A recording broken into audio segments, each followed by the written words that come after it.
This podcast is part of the Batman Universe Podcast Network, hosted by the BatmanUniverse.net.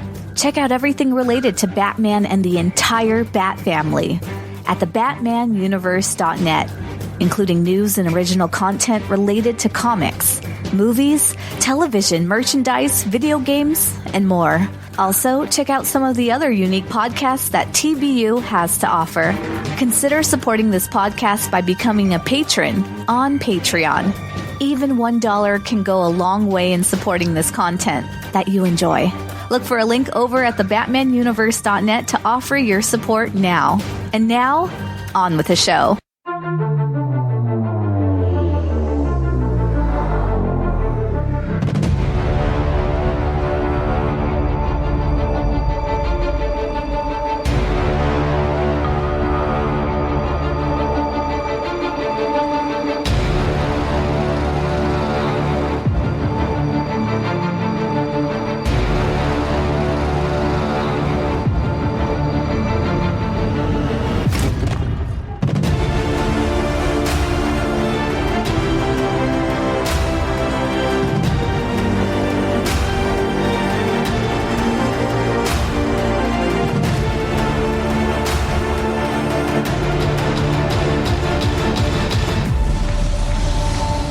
Hello and welcome to the Batman Universe Comics Podcast, Season 15, Episode 5.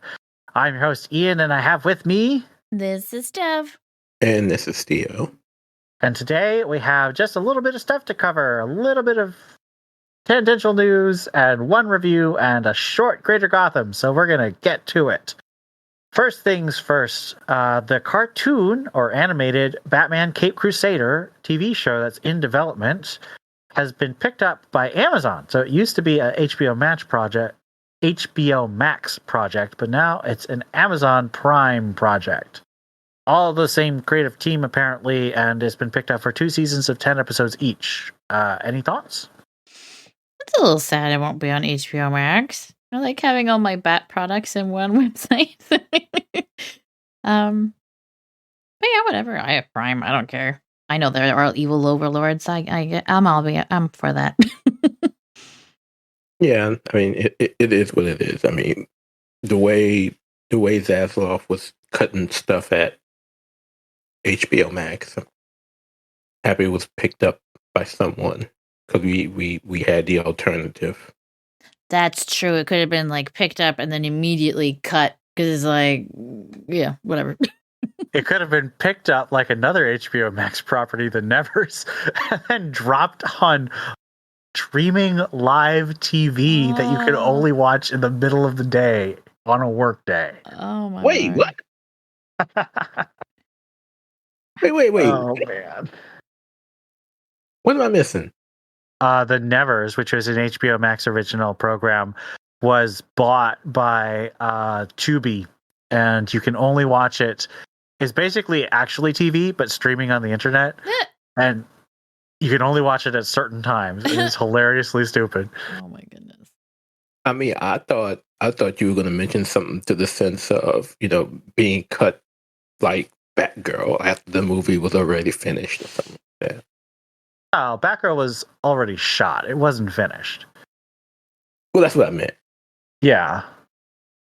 I actually have no idea where Caped Crusader is in production. I mean, they've been producing it for what, like 2-3 years?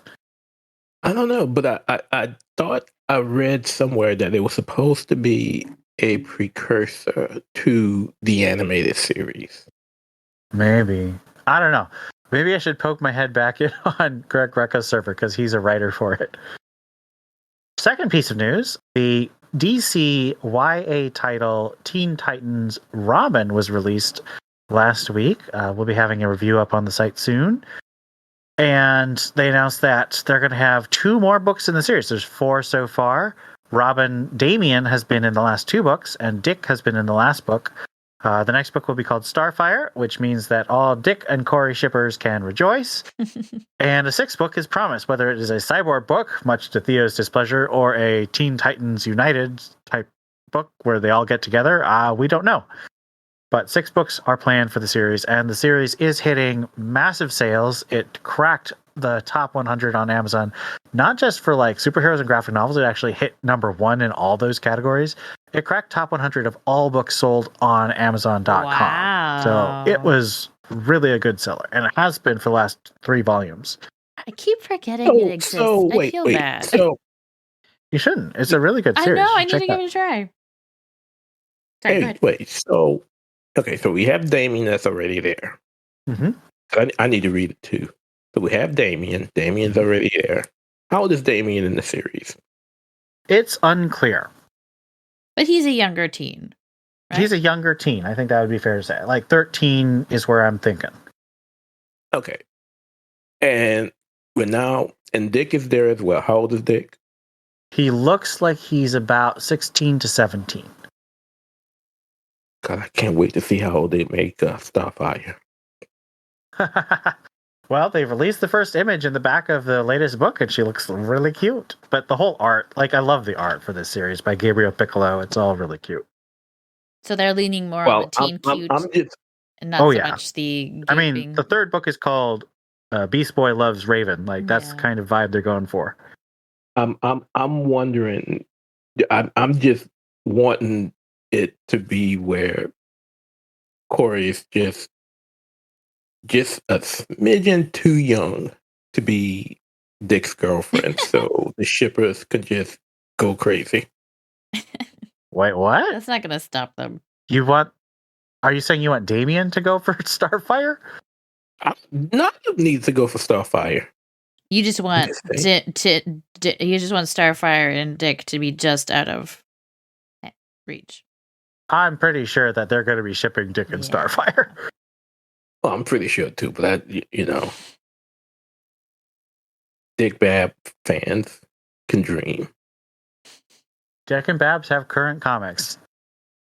I don't know. I think it's really weird to me that Dick and Corey have so many fans, even though they haven't been a thing in comics for 30 years. I think it's partly because the cartoon was so popular in 2003. But it's just so weird to me. Whatever. But it's a great series. It's a 100% good series. I recommend it highly. Last bit of news has absolutely nothing to do with Batman, and I'm just going to say I am infuriated and depressed that they have canceled the current run of The Flash and are relaunching it with a new number 1 in September with my favorite writer, Cy Spurrier. That's sarcasm, guys. I don't like Cy Spurrier taking over writing duties. So I am very sad and have been very sad all week. For the last few weeks, because when that story posted Monday? Posted on Friday, so I've been Friday. Yeah, so you had the whole weekend and everything to soak. Yep. Mm-hmm. He was just all the memes and all the fads. Sorry. Yep. So to get the bad taste of that out of my mouth, let's move on to the review of Batman number 133.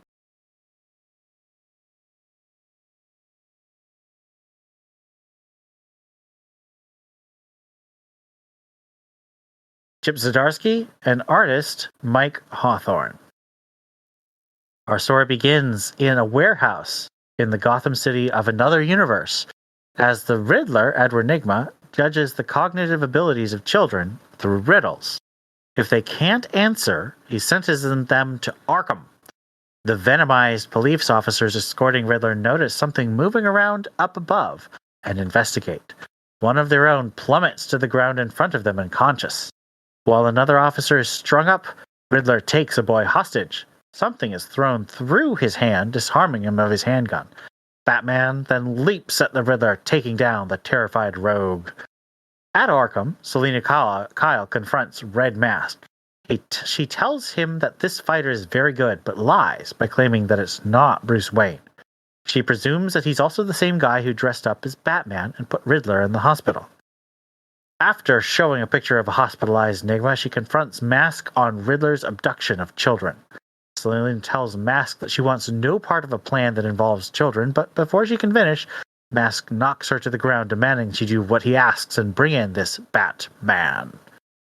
At the Gotham City cemetery, Batman exhumes the corpse of this world's Bruce Wayne. As he digs, he tries to put the pieces together, wondering if Darwin Halliday, this world's Joker, is the real threat behind everything.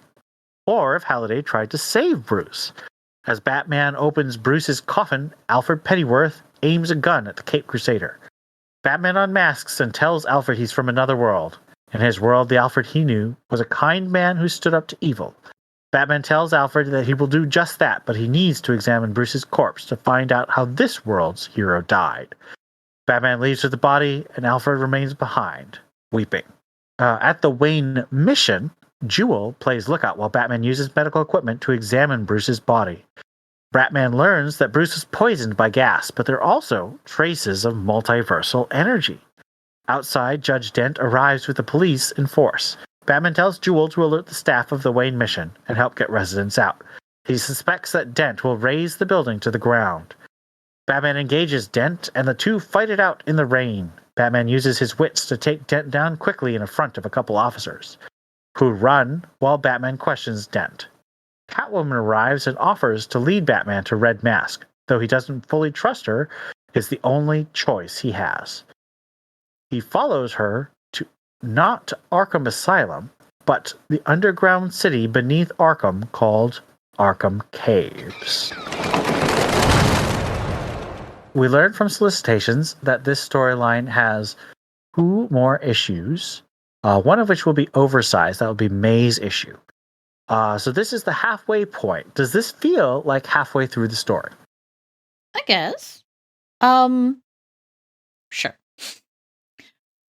We've got maybe our alliances set up, possibilities for backstabbings, trajectory to finding big bads. How many did you say are left? 3 or 2? 2. 2. Yeah. Yeah, that's fair. I mean, it's fine. Yeah, sure. That was a verbose answer. Sure. Yeah, Steph kind of took my answer. I was going to say, yeah, it definitely feels like the appropriate place. You know, we see partnerships starting to develop, even going as far as, you know, him revealing himself to Alfred. So, yeah, but yeah, we've seen the pacing here is much better than a certain other bad book. What could you be talking about? That I shall not name until next episode. I will say, when she let him down to the Arkham Caves, I was like, so are the Orgams involved? Oh no, that's a different book. I have to pretend that doesn't exist because it's the only way anything makes. I guess it's an alternate universe too, but maybe the Orgams are involved here too. That's a really good point. Why do you think Zdarsky decided to spend an entire almost 6 months, half a year, in an alternate universe? To give us something to look forward to compared to canon Gotham. Well, it does mean that the book can't be leading the Batline because none of the other Bat books are in the same universe. I don't know. I'm not saying it's a bad story at all because I think it's a good story, but it's an extremely disconnected story. Like, does this even feel connected to the Failsafe arc? Like, obviously, the Failsafe arc got us to this place, but like, why does it matter? Why does anything that happened in the Failsafe arc matter to what's happening here in the alternate universe? Well, I don't think it will until he gets back. Well, we have the backups, which, not to talk too much about the backups before we get to the backup, but the Tim in the backup and his mentality and his mission is completely different than the Tim book. So, thank goodness. I would say, hey, it's nice to have the backup accompanying this because if nothing else, hopefully it was ongoing, but it would be nice for both Tim and Bruce to be different people when this is over. However, how do you think Bruce could be different as a result of this otherworldly adventure? Hopefully he'll know how important his family is to him. Is that the lesson he always learns? That is the lesson he always learns. It's what he learned in Tynan's run. It's what he learned in King's run. It's what he learned in Snyder's run. And then in the end, he goes 360 and we end right back up where he started. You know, he learns for a few issues and then he goes right back being to the same old Bruce we're used to. So, you know. It's so annoying.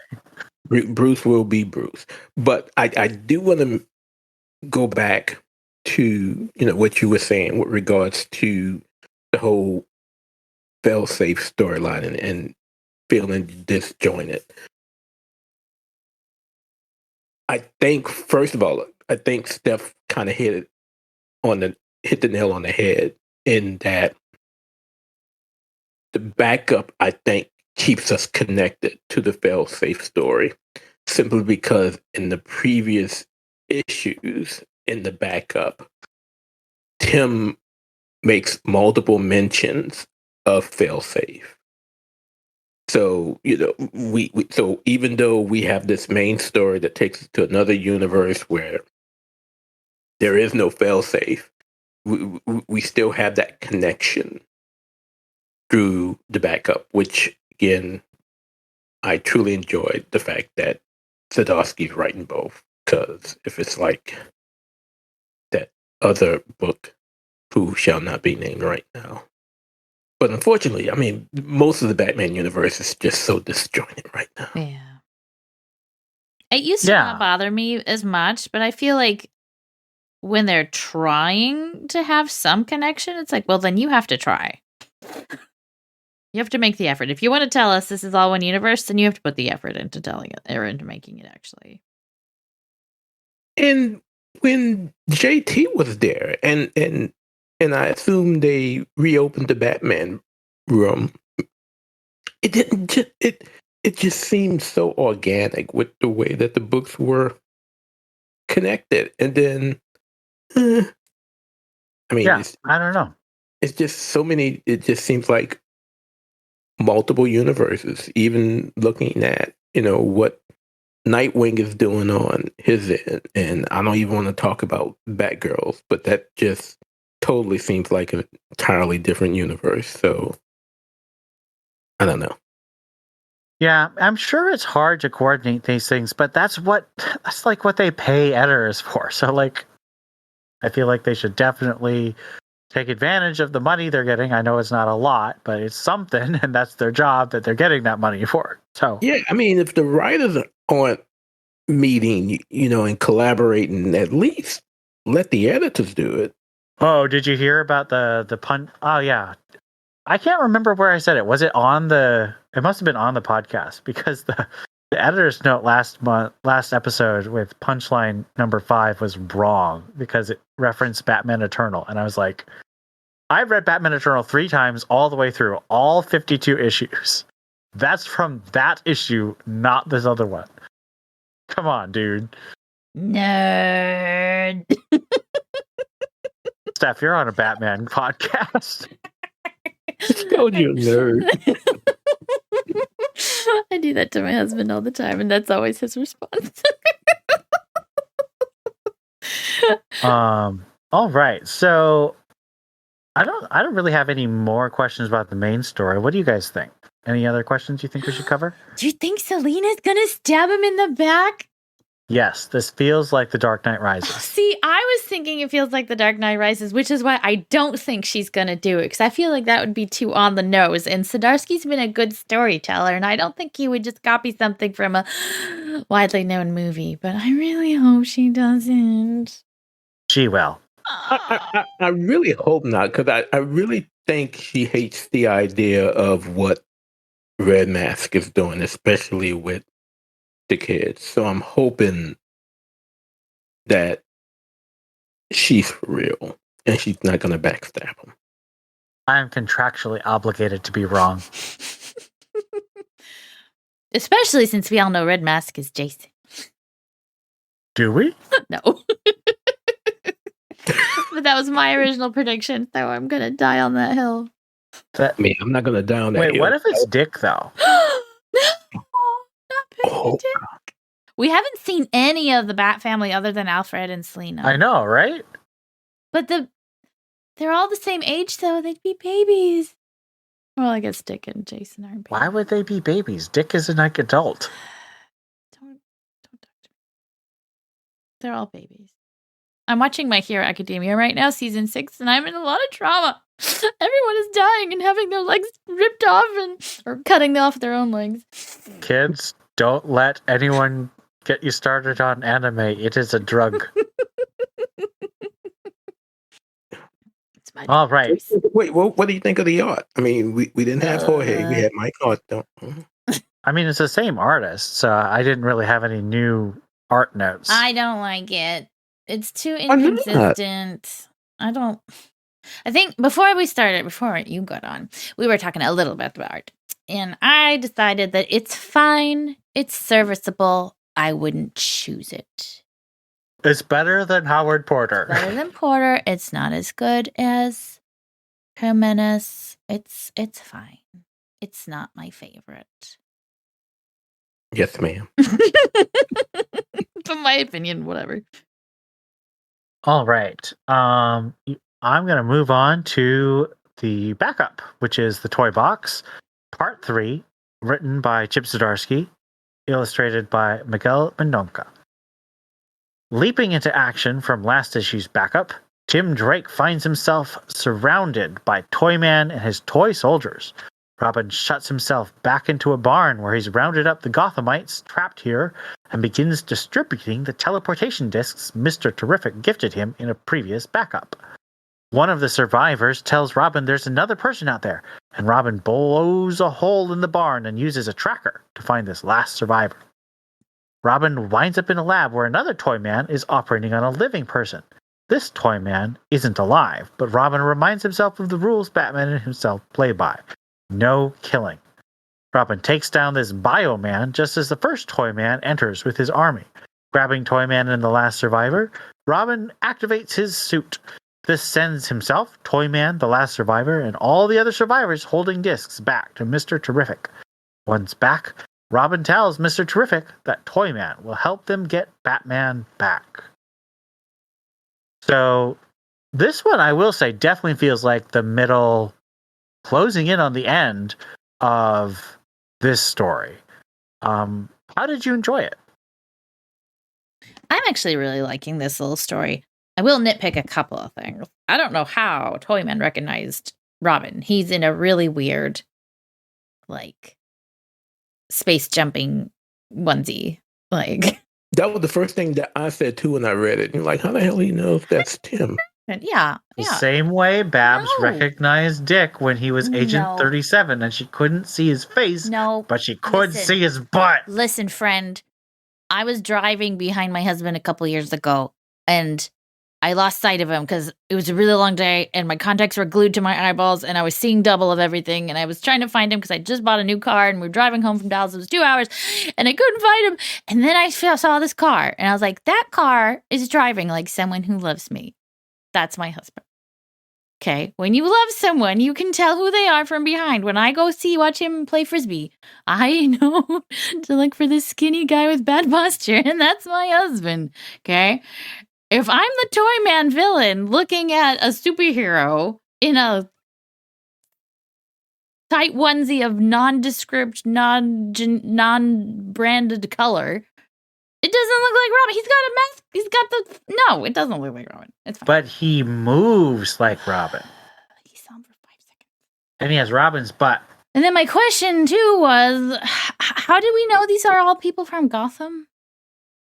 Is that how he found them? Like, he tracked people who were in the wrong universe? Is that what he did? I mean, that was all part of last issue's magic science stuff, I thought. Okay. All right, that's fine. That's fine.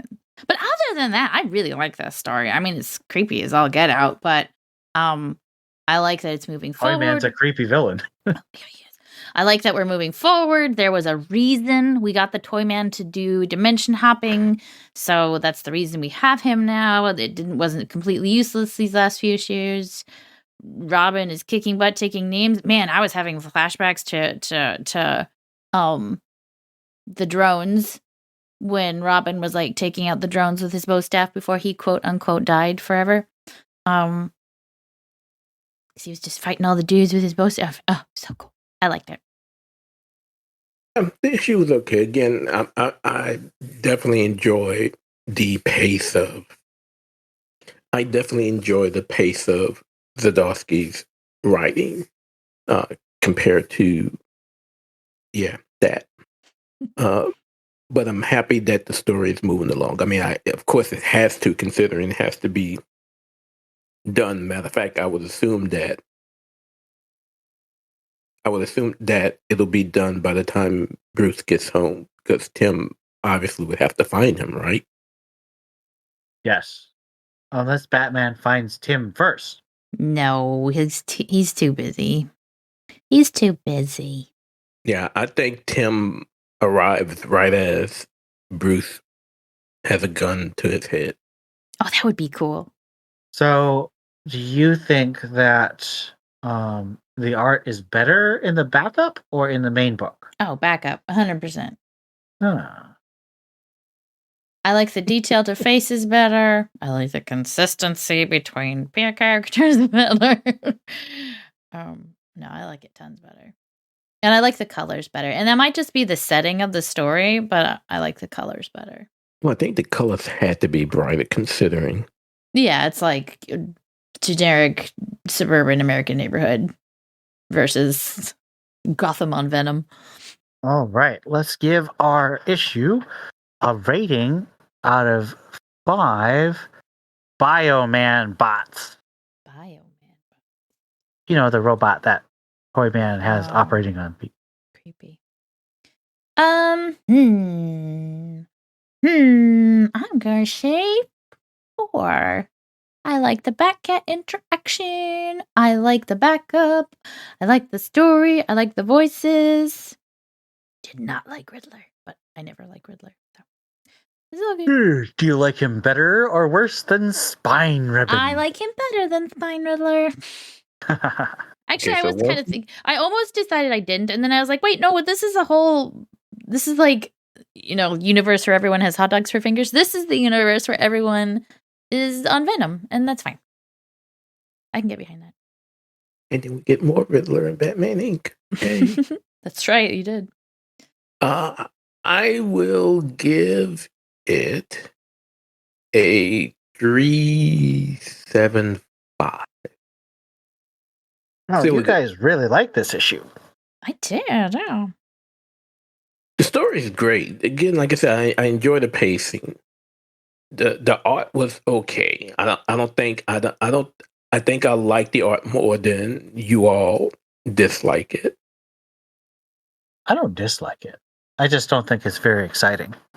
For me, this is a 3, which, in my opinion, is still good. I'm just not super excited about middle of stories usually, as Theo knows. And then over on TBU, Scott gave it a 3 as well. So that gives us an average score of 3.44 and a mode of 3. Whether you are a first-time TBU Comics podcast listener, a 13-year veteran, or anything in between, we'd love to hear what you think about this episode or any of the comics we discussed. Send emails to tbu@thebatmanuniverse.net. Join our Discord server linked at thebatmanuniverse.net. Send us a tweet at TBU_comics. Or, if you're a patron, leave us a comment on our Patreon page. We'd also love it if you left us a review on iTunes. We'd love to read your comments on the next episode of the Batman Universe Comics Podcast. Batman may claim he works alone, but we know that he needs the Bat Family. Join the TBU Bat Family and let us know what you think. Let's move on to Greater Gotham.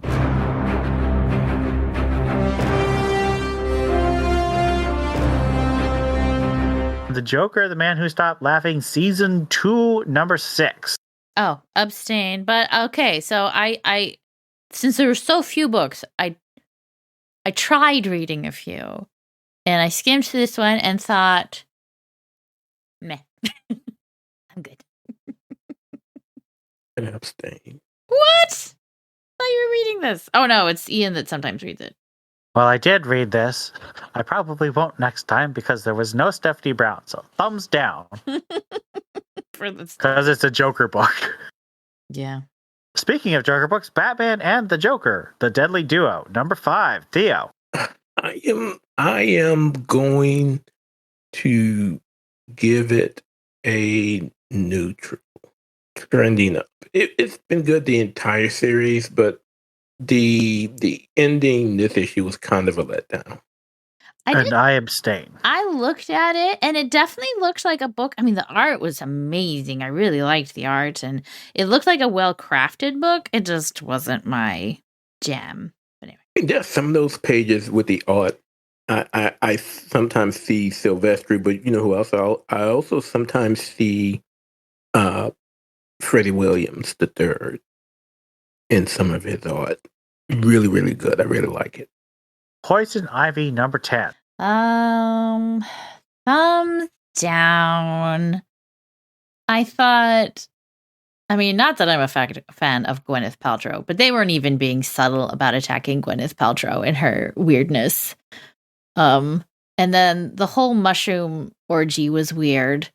And then the friend that Theo was like, I forget what you said. She's either going to turn on her or go weird. But she was like, definitely became like the boundary ignoring, intrusive friend that I hate.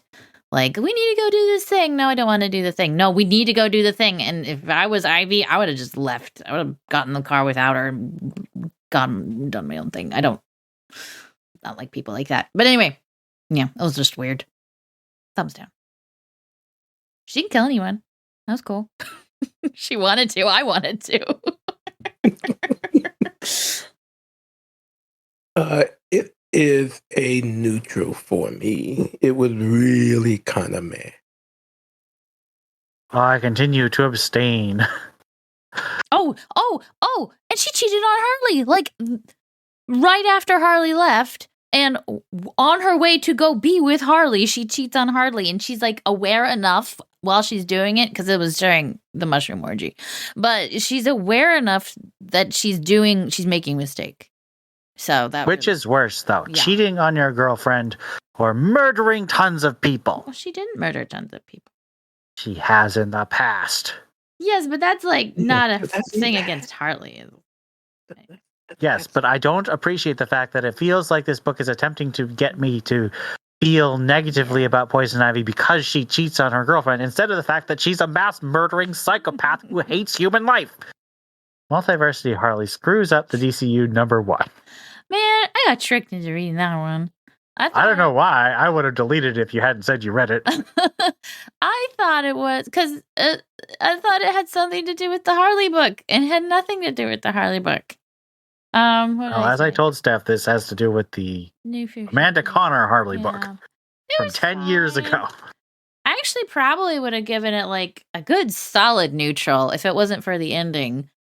But the fact that, I mean, spoiler, she's in a time traveling machine, goes into the future a few years or months, we don't really know, and she meets another Harley, which doesn't work for time travel. That works for, well, I guess if it's a multiverse thing, it might. Anyway, it was silly. Welcome to this particular version of Harley. I might skip further. I thought it was a one-shot. Skipped this one. I am sure Theo skips this one. You are a smart person.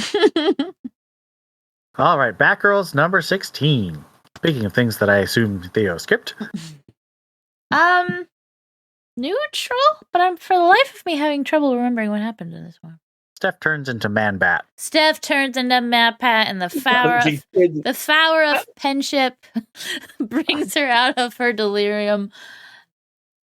And then Barbara is about to shoot her out of the sky, and Cass says, "No, she's in control of her mind. Don't shoot her out of the sky. She's our friend." Then she hugs the bat. It was cute. It was cute, but oh man, was that weird. Was that the resin consequence, or is that like? So I thought that was going to be a resin consequence. So this is actually a kind of trending down neutral for me, because I was disappointed in how they did this. Thumbs down. Just the whole concept is stupid. I thought it was fun. Whatever. It's just Man-Bat. Batman: The Adventures Continue, Season 3, Number 3. So I didn't read it, but I wanted to, and this is one I actually did kind of want to, because someone on the server had mentioned they were reading it and were confused, but were enjoying it. And it looked very interesting, but it looked a little confusing to be jumping in the middle of a story. So this is an abstain, but I'm going to go back and actually read these and then maybe let you know what I think. Abstain. Also abstain. The Batman and Scooby-Doo Mysteries, number 6. Am I the only one who read this? I assume I am. I tried. I got. How are you reading this? Well, when Sholly Fish writes it, it's actually amazing. But this was not written by Sholly Fish, so it was bad. Thumbs down. And to round us off, Batman Incorporated, number 6. Oh, man. Thumbs up all the way. Like, the little character beats throughout the story were really, really nice. So even though Ghostmaker's still a jerk, and he and Bao have a lot of working out therapy they need. I loved the different, just they took a breath to look at a bunch of different characters in the story, and I really appreciated that. Thumbs up for me as well. And I find it really funny that the one person who seems to be on Ghostmaker's side is the one who wanted his position. I know. I thought that was so funny. I was like, what? Are they talking? Are they getting along? Him so and weird. El Gato is going to end up stabbing him in the back. That's what. Yeah. They're going to be best friends. That's my prediction. No. Ghostmaker will never cheat on Batman with his best friend. God, I still can't believe we have a Batman Inc. with no Batman. I know, they it's great. Point that out in the story too, don't they? Batman's name is on the building. Yeah, I thought that was great. Yeah, this is thumbs up for me too. This book is consistently super enjoyable, and I like Michelle Bandini as an artist. I think even though it's not quite as good as John Timms has been, for a fill-in artist, this is really good. And I love the fact that it did pull back and looked at a lot of the different members of the team and gave them a lot more character development. That's what I've been hoping for. And the book has delivered on it a bit, but it was so plot-heavy in the first arc. The second arc is able to take a step back and really give us more of that. So this is great. Everything everyone was doing in the story was not even necessary. It was just Ghostmaker testing him, and he's like, I'm getting bored. I'm just gonna do everything. I know, right? That was so Ghostmaker. And I don't think that's gonna help with the trust issue. Oh no, it's not. That's why he's a terrible person to lead the team. But I mean, and granted, he's saying they're not doing anything, but actually they are. Especially the team that Bob was on. You know, they were closing in on the building that Ghostmaker and El Gato were already at. Yeah, they're all doing a pretty good job. Yeah, they were doing a pretty good job. Yeah. So, what are your thoughts on Professor Pig being the big bad? I mean, he's definitely not the big bad. Oh no, it's definitely not. He's the first bad. You know, the red herring bad. He's the current. No, bad. the big bad of this arc. I was a little surprised he took so many people down. Like, like, whoa, look, good for you, sir. Congratulations. Did you all do a what the hell with the reveal of what was stolen? That was creepy. That was super creepy. That was creepy. What was? So there was 2 books I opened. Mom. There's 2 books I opened, and I thought I was reading the creepy Joker man who forgot to laugh or whatever that story is. And so this was one of them. I opened this one. I was like, am I reading the right book? What book is this? Is this Joker? Oh, no, it's Batman Incorporated. Oh, this is really gross. Oh, I should mention that even though I gave Joker season 2 a thumbs down, the art continues to be amazing. Because Carmine Di Giandomenico is amazing. Carmine Di Giandomenico. Yeah, so everyone really should be reading Batman Incorporated. And I don't know what you guys are doing. You should read that one. It's really good. All right, that brings us to the end of our Greater Gotham. We are zipping right along. So we have one piece of listener feedback. Mr. Borvok says, I unfortunately don't have any strong thoughts or comments to share. So this is going to be interesting. But thanks again for another great couple of podcasts, guys. The man who stopped laughing caught me off guard with the recent reveal, and the art in Deadly Duo continues to be amazing. Thanks for explaining manga to Theo as well. I'm happy to add further information if needed. All right. Well, we're always happy to get comments, even if it's not super strong. Yeah, this has been it's been a fun year so far, with the exception of the cancellation of Flash. Blah, blah, blah. I can't believe we're closing in on issue number 900 of Batman. Okay. Were we on issue 800, Steph? Issue 800? Yeah, it was Batman number 35. Because I did like a guest host episode with Stella and Dustin back, and that was Batman. That was in City of Bane. But I didn't become a regular host till after the wedding, which was 50. So I don't think I did issue 35 or issue 800. I did not know. When did you start, Steph? Was it you were started on the Booster Gold arc, right? Y'all, I don't remember what I had for lunch. I don't. I think I started. Yeah, I think I it got was the involved Booster with Gold arc. TBU in 2018, and I don't think it was too much longer after that. So, like, end 2018, beginning 2019. I think I joined the cast as a temporary host, and then I forgot to leave. Oh, so this, by the way, will mean Steph and I have been on roughly 100 issues of Batman. That's kind of exciting. Wow! Amazing. Amazing. So if you have any comments about what you expect to see on Batman issue 900, please leave it on the Discord or on YouTube or any of the other places podcasts are, dropped. And if you are a member of our Patreon, I'm going to thank you for your support by reading your name. So thank you to Lisa Slack, Donovan Morgan Grant, Austin Davis, Ian Miller, Stanton's Grave, Johnny McCloskey, Gerald Green, Donald Townsend, Cesar Diaz, Joshua Lappin Bertoni, Ed Grouse, Jessica Morales, Rob O, Captain America, David Richards, Tim Garassi, Mary Garrett, Robert Lewis, and Stephanie Mounts. Thank you all for helping keep our archives and our new episodes on the air. We really appreciate it. And we appreciate you. So that's the end of our episode. Thank you so much for listening, and we shall see you next time. This has been Ian. And this is Steph. And this is Theo. And stay warm the rest of this March. It's the same way Babs recognized Dick Grayson when he was Agent 37. I do not understand either of you. No, I was just saying that. Because I'm chewing. You can't. I can't fuss about the mode right now. I'm face deep in food. Oh, hold on. Someone's pooping. What?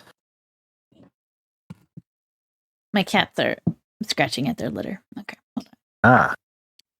Ah.